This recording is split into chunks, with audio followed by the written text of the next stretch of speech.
Today on Currie Explained, we're going to go over our 1350 nodular iron yoke for a 9-inch rear end.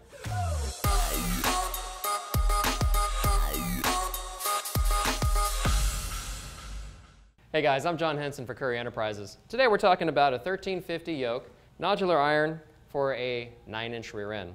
It's going to be 28 spline. Basically in the kit, what you're going to get is 2 U-bolt straps. You're going to come with your lock washers and nuts and a pinion nut. Now the specs on this yoke, you've heard that number before, 1350. What that's really in reference to is going to be the size of the U-joint that fits inside this yoke. Now the first measurement that's important is going to be the width of the U-joint that fits in here. And that's going to be 3.625 between the 2 ears of the U-joint. Or if you want to measure the width of the U-joint, the width itself would be 3.625.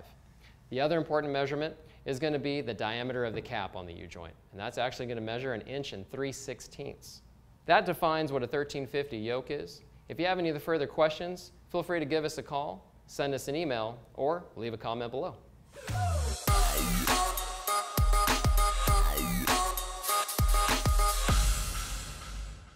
you want to see more videos like this, subscribe here. For more tech videos, click here. And for more Currie content, click here. Thanks for watching, guys.